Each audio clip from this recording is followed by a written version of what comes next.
Assalamualaikum warahmatullahi wabarakatuh. Pada materi prakarya dan kewirausahaan kali ini kita akan membahas tentang metode produksi dan keselamatan kerja. Produksi dapat dilakukan dengan metode tradisional atau modern. Pada metode tradisional, satu orang melakukan setiap tahapan produksi, sedangkan pada metode modern, satu orang hanya melakukan satu tahap produksi. Metode modern ini sering juga disebut dengan metode ban berjalan. Metode modern disebut metode ban berjalan karena metode ini serupa dengan kegiatan produksi di pabrik yang menggunakan mesin ban berjalan atau conveyor. Pemanfaatan metode modern lebih efisien dalam penggunaan waktu sehingga sesuai untuk produksi dalam jumlah banyak. Metode tradisional kurang tepat digunakan untuk produksi dalam jumlah banyak karena produk yang dihasilkan sulit untuk mencapai standar bentuk yang sama.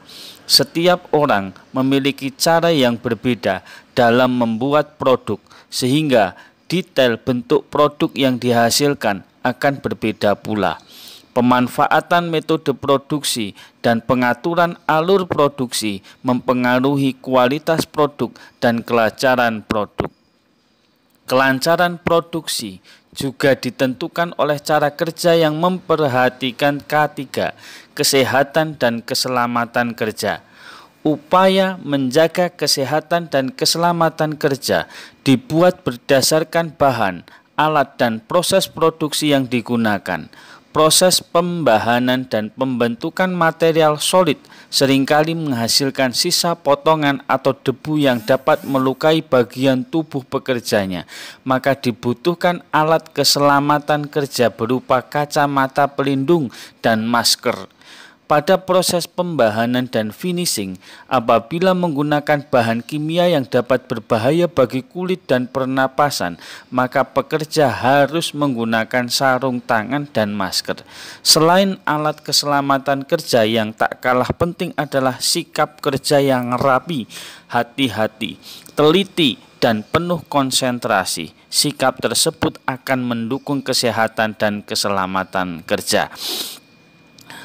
Produksi kerajinan untuk pasar lokal. Kegiatan produksi dilakukan dalam kelompok dengan metode produksi modern. Tentukan target jumlah produksi berdasarkan waktu, kemampuan produksi, dan target penjualan. Rencanakan proses produksi, jumlah bahan dan alat serta kebutuhan tempat kerja berdasarkan target produksi. Buatlah pembagian tugas yang sesuai dengan kompetensi anggota kelompok dan mendukung kualitas produksi yang baik. Kegiatan produksi tergantung dari desain produk kerajinan dan teknik produksi yang digunakan. Kerjakan setiap tahap sesuai dengan perencanaan produksi yang sudah dibuat sebelumnya. Secara umum berikut tahap produksi kerajinan untuk pasar lokal. 1. Persiapan. Persiapan bahan, persiapan alat kerja, persiapan tempat kerja. 2. Kegiatan produksi, pembahanan, pembentukan, perakitan, finishing.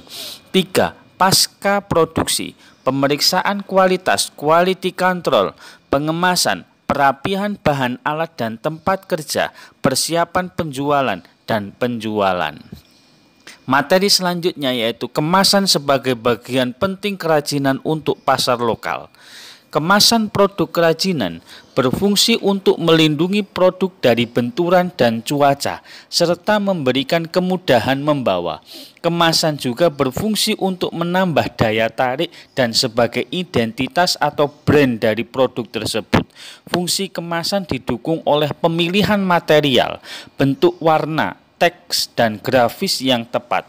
Material yang digunakan untuk membuat kemasan beragam, bergantung dari produk yang akan dikemas. Produk kerajinan yang mudah rusak harus menggunakan kemasan yang memiliki material berstruktur. Kemasan yang bertujuan memperlihatkan keindahan produk di dalamnya dapat memanfaatkan material transparan. Pemilihan material juga disesuaikan dengan identitas atau brand dari produk tersebut. Produk hiasan yang ingin dikenali sebagai produk alami akan menggunakan material kemasan yang alami pula. Daya tarik dan identitas selain ditampilkan oleh material kemasan juga dapat ditampilkan melalui bentuk, warna, teks, dan grafis. Pengemasan dapat dilengkapi dengan label yang memberikan informasi teknis maupun memperkuat identitas atau brand. Sebagai tugas identitas produk, carilah informasi dari beberapa literatur tentang berbagai pengertian identitas produk, brand, dan merek. Bandingkan satu informasi dengan informasi lainnya. Paparkan pengertian identitas dan merek produksi dengan kata-katamu sendiri. Apa gunanya sebuah produk memiliki identitas? Cari informasi tentang beberapa produk lokal dengan merek yang sudah terkenal. Pilih beberapa merek produk lokal yang menurutmu bagus dan berhasil paparkan alasan dari pendapatmu.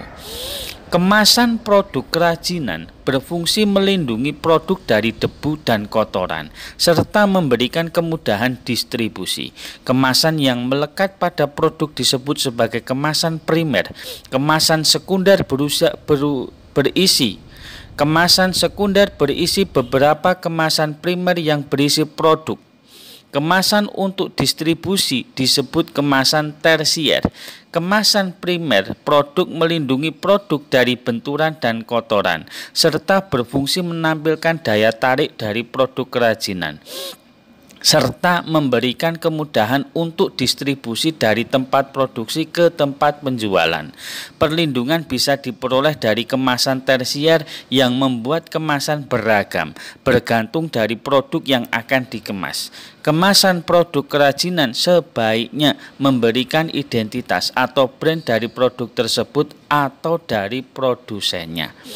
Material kemasan untuk melindungi dari kotoran dapat berupa lembaran kertas atau plastik. Tidak semua produk kerajinan membutuhkan kemasan primer, namun setiap produk membutuhkan identitas. Identitas dapat berupa stiker atau selubung karton yang berisi nama dan keterangan, serta menggambarkan karakter yang sesuai dengan target sasaran. Pada produk fungsional dibutuhkan keterangan cara penggunaan produk. Keterangan cara penggunaan ini dapat dituliskan atau digambarkan pada label. Sebagai tugas pembuatan kemasan produk kerajinan untuk pasar lokal, buatlah rencana kemasan produk kerajinan untuk pasar lokal dengan pertimbangan ketersediaan material kemasan dan keterampilan pembuatan kemasan yang ada di lingkungan sekitar. Ingatlah untuk memasukkan biaya pembuatan kemasan ke dalam penghitungan biaya produksi.